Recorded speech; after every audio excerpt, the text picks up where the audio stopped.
What is the great threat that can rise from Beezlebubs Black Grail? How were the only two of these decay titans slain? And how did the death of one lead to the rise of the antipope? Welcome back to the trenches and let's begin. The greatest threat that the Black Grail poses is not the foul, poisonous miasma that spreads its corruption, nor the clouds of diseased iron and locusts and flies it unleashes, nor even the horrific half-living warbands that plague the land as a wasting disease ails the body. The Hegemons of the Black Grail are the final, most horrific evolution of Beezlebub's dark master plan for befouling creation to take vengeance against God. When the Black Grail is allowed to spread unchecked, then eventually enough living things will be tainted, and so many thralls, amalgams, heralds, and other blighted servants of the Lord of the Flies swarm in one place, they can become host to a Hegemon of the Grail, a terrifying shadow of Beezlebub on earth. The metamorphosis begins with strangely beautiful chanting. The servants of the Black Grail call out to Beezlebub from their ruined mouths, singing plague hymns that give praise to his beautiful creations and petitioning him for aid. Thousands or even millions of innocents are sacrificed. Their bodies are cut open and their entrails arranged into a sprawling mandala of inscrutable and powerful sigils. The air grows thick like mud. Swarms of flies coalesce into strange and ominous symbols. A dreadful abscess forms in the sky, from which great bolts of diseased blood strike the tortured earth. The chanting servants of the Black Grail, still holding the living and suffering humans within the foulness of their bulk imprisoned, slowly march into the centre of the mandala. In an ongoing ritual, they meld together into a putrid mound of colossal proportions. As the last vestiges of the human hosts melt away, this quivering mass transforms into a new and terrifying shape. If not destroyed by holy fire, then within 13 days an armoured titan, crowned by a swarm of Beezlebub's winged children, rises from the swarming mass of twisted flesh. Thus a Hegemon of the Black Grail is born, a nightmare who walks the earth. The powers of a Hegemon are beyond those of any other creation of the Black Grail. It can extend the corrupting power of Beezlebub into graves and morgues, so that even in death there is no escape or respite from the Lord of the Flies. In battle, the 100-foot monstrosity can challenge entire battalions of infantry and whole tank corps. It has the twisted and foul wisdom and genius of a lordly fallen angel.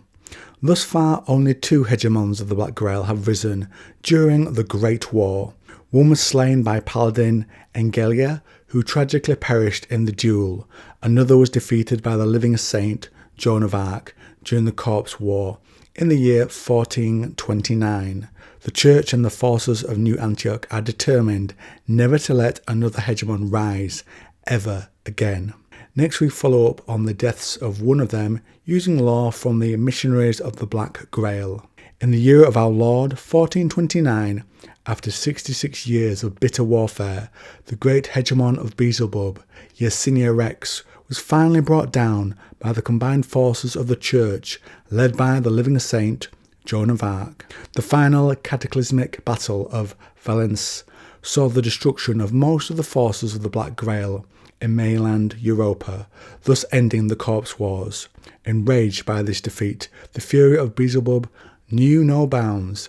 He had invested so much of the power of the Black Grail on the fallen Hegemon and his legions that the hatred of the Lord of the Flies turned on his own failed followers. The Prince of Decay cursed his miserable progeny and cast them out of the Order of the Fly, dooming them to wander the earth, mourning for their lost Hegemon, until time itself is no more. But not all members of the cult of the Black Grail that took part in the Corpse Wars suffered the same fate. From the city of Ekron, where the power of Beezlebub has always been at its greatest since the elder days, came the priests of the Black Grail, who acted as messengers and heralds to the Hegemon, advisors sent by the Lord of Flies himself to plot the conquest of the Church heartlands. They were part of the religious rather than the military hierarchy of the Black Grail, and as such were bound to the Lord of the Flies directly. When the war was lost, these high-ranking servants of the cult and their personal guards broke through the faithful encirclement and turned south. Though victorious, the exhausted and decimated forces of France, the Holy Roman Empire, and the Crown of England decided not to pursue the last remnants of the seemingly broken foe. This mistake proved to be a costly one. Instead of fleeing towards heretic domains, the forces of Beelzebub stormed the city of Avignon. The city had been fortified against such an occasion, but it was betrayed from within. Hidden cultists of the Lord of the Flies opened the gates to the invaders at night, led by the traitorous cardinal of the city. His name is now struck from all records, but it is said that he had grown jealous of the supreme pontiff, wishing to be seated on the throne of Peter himself. But he had been denied. Humiliated, he sulked into the bishopric of the Avignon to slowly plot his revenge. His time came when those followers of his who had joined the cult of Beelzebub in secret opened the gates and welcomed their conquerors. In a single night, the city was overrun and turned into the vilest den of pestilent corruption this side of the gates of hell. In a mockery of the papal throne of Rome, the cult declared the opening of a cathedral of Beelzebub in the great palace of the once beautiful city, issuing a direct challenge to the Bishop of Rome for the spiritual leadership of the continent. The traitorous cardinal now declared himself the antipope, and since that day he has sat on the seat, drowning in endless ceremonies to warped congregation flies, untold billions strong, in a revolting parody of holy matrimony. This patriarch of Beelzebub married an enormous sow bloated with Grail's disease, defiling thus the grand chapel of Avignon. This union spawned the first missionaries of the Black Grail.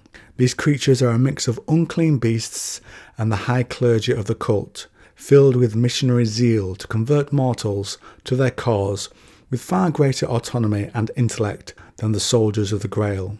These children of the Fly lead missionary warbands which the Patriarch sends out to challenge the spiritual supremacy of God, rather than conquer the lands, as is the duty of the Order of the Fly itself. After many torturous years under the rule of the cult, Avignon is now so ridden with the most virulent and unique strain of the Black Grail that its recovery seems to be a cause with no hope of success. The very earth is warped and teems with parasites and maggots, infested with the filth of Beelzebub, with trillions of eggs hatching each year to overwhelm the city with further decay. Every faithful force sent to raise the city has only succeeded in swelling the numbers of its monstrous inhabitants, as its would-be conquerors have succumbed to the power of the Black Grail, which never wanes in this accursed place. Thus a policy of containment has been chosen instead, as the servants of Beelzebub do not pursue an open policy of expansion. Because of this, significant forces are kept around the hinterlands of Avignon, both to contain the corrupt preachers of Beelzebub from infiltrating Europa and to stop those deranged men and women who wish to join the ranks of the cult of their own free will. The number of such deranged people is disturbingly high despite the best efforts of the Church. In revenge, the Patriarch of Beelzebub sends out his own bands of missionaries to spread the ecstatic word of the Black Grail across the globe. On moonless nights, music like the buzzing of a million flies can be heard rolling over Avignon's decaying ramparts. Then the deformed but silver-tongued missionaries plague almoners, swallowing oblates, and thrall monks out of the gates and engage in battle against those who refuse to receive the joyous tidings of the Lord of the Flies. Many are stopped by the ever-vigilant patrols, but some make it through the cordon, and their corruption becomes a seed from which new infestations of the Black Grail spring forth. So let me know what you think to this Black Hegemon, Black Grail law. Do the other sins, do the other members of the court of the seven-headed serpent and their sins have a similar equivalent? Not in the law that I've seen, but maybe something for the future. So let me know what you think to it. Drop me a comment down below, and if you like this video on the Crusade, you're in for a treat. Try this one.